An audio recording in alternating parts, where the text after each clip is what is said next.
वज़ीर आज़म नवाज शरीफ की ज़ेरे सदारत कौमी इक़्तिसादी कौंसिल का इजलास हुआ, जिसमें मजमूई तौर पर 21 खरब 13 अरब रुपए मालियत के कौमी तरक्याती बजट की मंजूरी देने का जायजा लिया गया। कौमी इक़्तिसादी कौंसिल के इजलास में चारों सूबों के वज़राए आला, गवर्नर खैबर पख्तूनख्वा, वज़ीर आज़म आज़ाद कश्मीर समेत वफाकी सूबाई वज़रा शरीक हुए। वज़ीर आज़म नवाज शरीफ का कहना है कि मुल्क की तरक्की पर सियासत नहीं की जानी चाहिए, इसीलिए वफाकी और सूबाई हुकूमतें तरक्की के लिए हम आहंगी से काम कर रही हैं। कौमी इक़्तिसादी कौंसिल के इजलास से खिताब में वज़ीर आज़म नवाज शरीफ का कहना था कि पाकिस्तान के माशी अशारिये नुमाया बेहतरी दिखा रहे हैं और आलमी मालियाती रेटिंग के इदारे पाकिस्तानी मईशत में बेहतरी का एतराफ़ भी करते हैं। GDP के 5.28% शरह नमो काबिल तहसीन है, जबकि पाकिस्तान अब तेज़ तरीन तरक्की करने वाली मईशत है।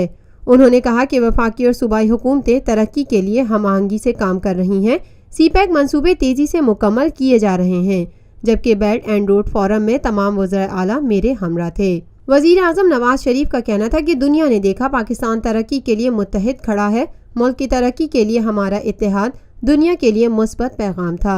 उनका कहना था कि हमारी तवज्जो तवानाई के मंसूबों पर मरकूज़ है।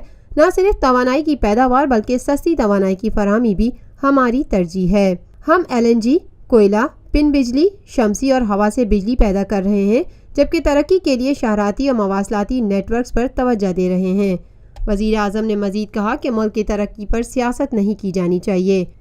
PSDP में सूबों का हिस्सा पहले से 3 गुना बढ़ा दिया है।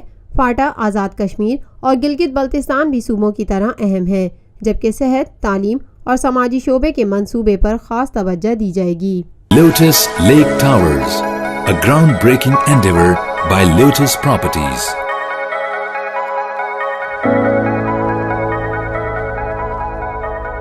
मुल्की, बैनुल-अक़वामी, समाजी, सियासी, तिजारती, सकाफती, तफरीही, मालूमाती और खेलों से जुड़ी हर छोटी बड़ी खबर का मरकज़ TNN TV।